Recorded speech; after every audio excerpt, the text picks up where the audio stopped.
సంచలన నిర్ణయం తీసుకున్నారు. బీఆర్ఎస్ పార్టీ నుంచి కవితని బహిష్కరించారు, సస్పెండ్ చేశారు. అధికారికంగా ఆయన ప్రకటించేశారు కూడా. కవితపై వేటు వేస్తూ ఒక నోట్ రిలీజ్ చేశారు. BRS party official letter pad పైన ఈ నోట్ విడుదలైంది. కవిత సస్పెండ్ అధికారిక ప్రకటనకు సంబంధించి ఆ లెటర్ మీరు చూస్తున్నారు. పార్టీ వ్యతిరేక కార్యక్రమాలు, పార్టీకి నష్టం కలిగించేటువంటి పనులని తీవ్రంగా పరిగణిస్తున్నామని చెప్పి లేఖలో పొందుపరిచారు. పార్టీలో కీలక నేతలపైన తీవ్ర విమర్శలు చేసింది కవిత. అయితే కవిత వ్యాఖ్యల్ని సీరియస్గా తీసుకున్న కేసీఆర్ తనని పార్టీ నుంచి బహిష్కరించారు. మీరు చూస్తున్న లెటర్ ప్యాడ్ గమనించండి. బీఆర్ఎస్ భారత రాష్ట్ర సమితి ఆ అఫీషియల్ లెటర్ ప్యాడ్ నుంచి పార్టీ ఎమ్మెల్సీ శ్రీమతి కె కవిత ఇటీవల కాలంలో ప్రవర్తిస్తున్న తీరుతెన్నులు, కొనసాగిస్తున్న పార్టీ వ్యతిరేక కార్యకలాపాలు బీఆర్ఎస్ పార్టీకి నష్టం కలిగించే రీతిలో ఉన్నందున పార్టీ అధిష్టానం ఈ విషయాన్ని తీవ్రంగా పరిగణిస్తున్నది. పార్టీ అధ్యక్షులు కె చంద్రశేఖరరావు గారు శ్రీమతి కె కవితను తక్షణం పార్టీ నుంచి సస్పెండ్ చేస్తూ నిర్ణయం తీసుకున్నారు. సో బీఆర్ఎస్ పార్టీలో సుదీర్ఘకాలం పాటుగా ఒకసారి ఎంపీగా, ఆ తర్వాత ఎంపీగా, రెండవసారి ఎన్నికల్లో పోటీ చేసి ఓటమి పాలైన తర్వాత ఎమ్మెల్సీగా వివిధ హోదాల్లో పనిచేశారు. ప్రస్తుతానికి ఎమ్మెల్సీగా కూడా తను ఇంకా ఆ పని చేస్తూనే ఉన్నారు. నిజామాబాద్ జిల్లాలో చాలా కీలకమైన నేతగా కూడా ఉన్నారు. అటువంటి కవితని అటు లిక్కర్ స్కామ్ అంశం నుంచి బయటికి వచ్చిన తర్వాత జనరల్ ఎలక్షన్లో తన ఓటమి, అంటే తను పోటీ చేయలేరు. బీఆర్ఎస్ పార్టీ జనరల్ ఎలక్షన్లో కుప్పగొలిపోయింది. అసెంబ్లీ ఎలక్షన్లో అయితే ప్రభుత్వాన్ని కోల్పోయింది. ఇవన్నీ పరిణామాలు జరుగుతున్న క్రమంలోనే తనకి పార్టీలో సముచిత స్థానం కల్పించడం లేదు. పార్టీకి నేను ఉత్తగానే వెట్టిచాకరి చేస్తున్నాగా, నాకు మాత్రం గౌరవం మర్యాదలు ఏమీ కూడా లేవని భావించిన కవిత ఒక్కసారిగా పార్టీకి వ్యతిరేకంగా మారిపోయారు. చాలా తీవ్రంగా వ్యాఖ్యలు చేయడం మొదలుపెట్టారు. మొదటిగా బీఆర్ఎస్ పార్టీ ప్లీనరీ సమావేశాల తర్వాత తన లేఖ బయటికి వచ్చిన నాటి నుంచి ఈ రోజు వరకు కూడా రోజుకో అంశంతో బీఆర్ఎస్ పార్టీని ముప్పు తిప్పలు పెట్టి 3 చెర నీళ్లు తాగిస్తున్నారు. అన్న కేటీఆర్ను ఉద్దేశించి, సోదరుడు సంతోష్ రావును ఉద్దేశించి, బావ హరీష్ రావును ఉద్దేశించి, పార్టీలో ఒక సీనియర్ నాయకుడైనటువంటి జగదీష్ రెడ్డి ఉద్దేశించి వరుసగా ఒకరి తర్వాత ఒకరిపై ఎక్కుపెట్టే విధంగా మాట్లాడుతూ ఉన్నారు.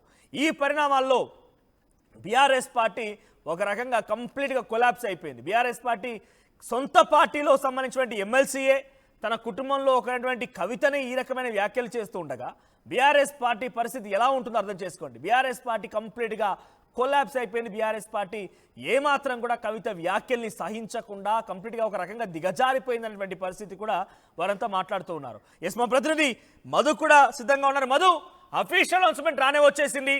పార్టీ నుండి కవితని సస్పెండ్ చేశారు. ఎలా చూడాలి? కవిత రియాక్షన్ ఏంటి? అంటే కవిత దాదాపు నిన్ననే ధృవీకరించినట్టుగా కనిపించింది. ఆమె మాట్లాడుతున్న సందర్భంలోనే తన తండ్రి పైన సిబిఐ కేసు అయ్యేటువంటి సిచ్యువేషన్ ఏర్పడిన తర్వాత పార్టీలో ఉంటే ఎంత, లేకపోతే ఎంత, ఇండిపెండెంట్గా ఉంటానంటూ స్టేట్మెంట్ చేశారు. సో దాదాపు నిన్న క్లారిటీ ఇచ్చినట్టుగా తెలుస్తూ ఉంది. అంటే ఆమె ఆల్రెడీ డిసైడ్ అయ్యారు. ఆమె రాజీనామా చేసే కంటే ముందుగానే పార్టీ వేటు వేసింది. నిన్న రాత్రి వరకు, నిన్న లేట్ నైట్ వరకు సమావేశం జరిగింది. కేసీఆర్తో ముఖ్య నాయకులకు సంబంధించి క్లారిటీ తీసుకున్నారు. సో వేటు వేయాల్సిందే అన్నట్టుంది. ఈరోజు మళ్ళీ భేటీ అయ్యారు. ఈ భేటీలో దాదాపు అందరూ కూడా కవితను సస్పెండ్ చేయాలనేటువంటి నిర్ణయం తీసుకున్న తర్వాత, ఎందుకంటే కవిత గత కొంతకాలంగా చేసినటువంటి కామెంట్స్తో పార్టీకి డ్యామేజ్ అవుతుంది, ప్రతిపక్షాలకు అస్త్రంగా మారుతుంది. సో వీటన్నిటిని దృష్టిలో పెట్టుకొని వేటు వేసినట్టుగా చాలా స్పష్టంగా కనిపిస్తూ ఉంది. దీంట్లో సోమా భరత్ జనరల్ సెక్రటరీ, మరొక జనరల్ సెక్రటరీ రవీందర్ రావు ఎమ్మెల్సీ ఇద్దరు సంతకం చేస్తూ కేసీఆర్ నిర్ణయం తీసుకున్నారంటూ లేఖ విడుదల చేశారు. మొత్తానికి కవితకు బీఆర్ఎస్కు బంధం తెగిపోయింది. స్వయంగా తండ్రి అయిన పార్టీ అధ్యక్షుడుగా ఆమె చేస్తున్నటువంటి వ్యాఖ్యలపైన వేటు వేశారు. ఆమె పైన కవిత బీఆర్ఎస్కి ఇప్పుడు ఏమాత్రం అనుబంధం లేదు, ఇండివిజువల్, ఓన్లీ జాగృతి. సో తర్వాత పరిణామాలపైన కూడా కవిత ఫోకస్ చేస్తున్నట్టుగా తెలుస్తూ ఉంది. నెక్స్ట్ ఆమె ఢిల్లీలో ఆల్రెడీ పార్టీ రిజిస్ట్రేషన్ గురించి చర్చిస్తున్నట్టుగా తెలుస్తూ ఉంది. నెక్స్ట్ కవిత జాగృతి, తెలంగాణ జాగృతి పేరిట పార్టీ పెట్టబోతా ఉన్నట్టుగా ప్రచారం జరుగుతూ ఉంది. దానికి సంబంధించి ఆమె ధృవీకరించాల్సినటువంటి అవసరం ఉంది. నిన్న కన్నీళ్లు పెట్టుకున్నారు ఎమ్మెల్సీ కవిత ప్రెస్ కాన్ఫరెన్స్లో. అమెరికా నుంచి వచ్చిన తర్వాత తండ్రి పైన జరుగుతున్నటువంటి ఒక కుట్రగా ఆమె దాన్ని చెప్పే ప్రయత్నం చేశారు. సిబిఐ కేసు, రేవంత్ రెడ్డి కేసీఆర్ కాలి గోటికి కూడా సరిపోరంటూ కామెంట్ చేస్తూనే హరీష్, సంతోష్ రావు, మెగా కృష్ణారెడ్డి వీళ్ళ ముగ్గురిని టార్గెట్ చేశారు. వారి వల్లనే ఈరోజు కేసీఆర్ పైన సిబిఐ కేసు అవుతా ఉంది. కాళేశ్వరం అవినీతి అనేటువంటి మరకంటించుకుంది. వీళ్ళు స్వలాభం కోసం సొంతంగా అక్రమార్జన చేసుకున్నటువంటి నేపథ్యంలో వారిపైన చర్యలు ఉండాలి, వాళ్ళదే కదా పాత్ర, వాళ్ళ వల్లనే కేసీఆర్ ఈరోజు ఈ అపఖ్యాతి ఎదుర్కొంటున్నారంటూ కవిత చేసినటువంటి స్టేట్మెంట్. సో దీనిపైన కవిత కొద్దిసేపట్లో రియాక్ట్ అయ్యేటువంటి అవకాశం ఉంది. కవిత ఈరోజు షెడ్యూల్ లేదు, యాజ్ పర్ షెడ్యూల్ మనం దగ్గర ఉన్న సమాచారం ప్రకారం అయితే ఈరోజు ఉదయమే కామారెడ్డి వెళ్ళాలి. ఆమె అక్కడ ఉన్న బాధితులను పరామర్శించడానికి, వరద బాధితులను. ఆమెకి ఏం సమాచారం ఉందో తెలియదు కానీ ఈరోజు షెడ్యూల్స్ అని క్యాన్సిల్ చేసుకున్నారు. ఇంటి వద్దే ఉన్నారు. ఉదయం నుంచి ఆమెను నాయకులు కలుస్తున్నారు. కవిత ఇంట్లోనే ఉన్నారు. సో కొద్దిసేపట్లోనే ఎమ్మెల్సీ కవిత మీడియా ముందుకు వస్తున్నట్టుగా తెలుస్తూ ఉంది. ఆమె వెర్షన్ వినిపించే ప్రయత్నం చేస్తారు. పార్టీ సస్పెండ్ తర్వాత తదుపరి కార్యాచరణ ఏంటి అనేటువంటిది కవిత ప్రకటించబోతా ఉన్నారు.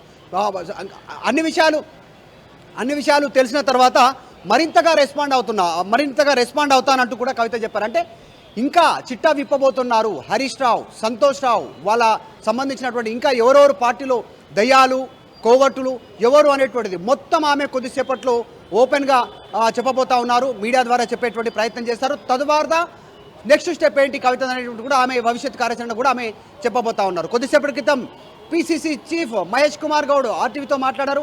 ఒక స్పష్టం చేశారు ఒక మాట. ఆయన మాట్లాడుతున్న సందర్భంలోనే కవిత పార్టీలోకి వస్తామని వాళ్ళ అంతర్గత ఇష్యూ, ఆమె సస్పెండ్ అనేటువంటిది పార్టీలోకి వస్తామన్న విషయం కూడా ఇప్పుడు సమస్య, దాని గురించి చర్చ లేదు, ఇప్పుడు అనుకోవట్లేదు, దాని గురించి చర్చ లేదు అన్నారు. అంటే ఫ్యూచర్లో ఎమ్మెల్సీ కవిత కాంగ్రెస్లోకి వస్తే కాంగ్రెస్ పార్టీ తీసుకుంటుందా అనేటువంటి క్వశ్చన్ కూడా ఆయన సమాధానం దాటవేశారు. ప్రస్తుతం మాత్రం సస్పెన్షన్ వేటు అనేటువంటిది వాళ్ళ అంతర్గత వ్యవహారం అనేటువంటి స్టేట్మెంట్ చేశారు. సో మొత్తానికి కవిత సస్పెన్షన్ గురి కావడం, వేటు పడడంతో ఇక బంధం తెగిపోయింది. కూతురైనా పార్టీ ప్రెసిడెంట్గా కేసీఆర్ నిర్ణయం తీసుకున్నటువంటి సిచ్యువేషన్. వాస్తవంగా చెప్పాలంటే ఒక కఠినమైనటువంటి నిర్ణయం కేసీఆర్కి, ఒక తండ్రిగా, ప్రెసిడెంట్గా తప్పని పరిస్థితి.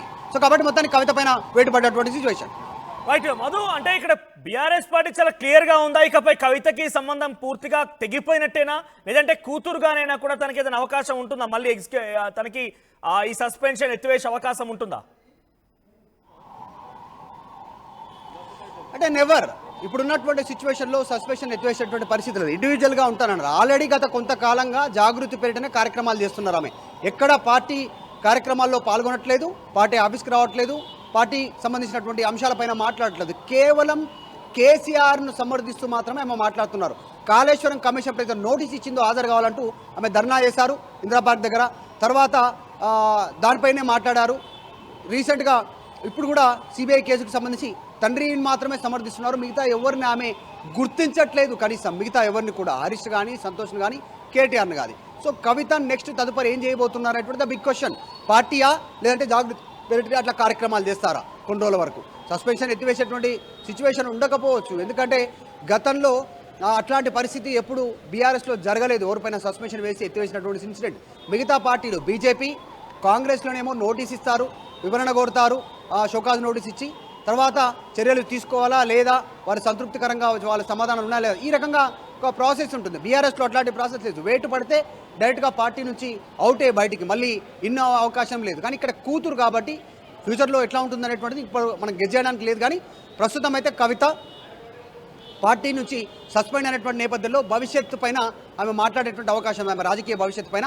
అంతకంటే ముందుగానే నిన్న చేసినట్టుగా హరీష్, సంతోష్ రావు, మెగా, ఈ కంపెనీల అందరి గురించి తప్ప ఇంకా మిగతా అంశాలపైన కూడా కవిత మాట్లాడేటువంటి అవకాశం ఉంది. ఇంకా కాస్త కుండ బద్దలు కొట్టి మరికొన్ని అంశాలు ఆమె ఓపెన్ అయ్యేటువంటి అవకాశం కనిపిస్తూ ఉంది. సో కొద్దిసేపట్లోనే కవిత మీడియా ముందుకు రానున్నట్టుగా తెలుస్తూ ఉంది. Thank you Madhu.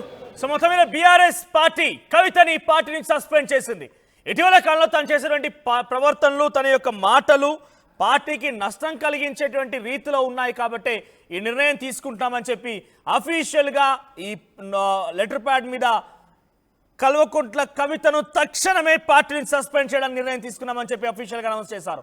సో మీ అభిప్రాయం ఏంటి? కామెంట్ చేయండి. బీఆర్ఎస్ పార్టీ నుంచి కవితను సస్పెండ్ చేయడం మూలంగా తీవ్రంగా నష్టపోయేది ఎవరు, కవితనా, బీఆర్ఎస్ పార్టీనా? మీ అభిప్రాయాన్ని కామెంట్ చేయండి.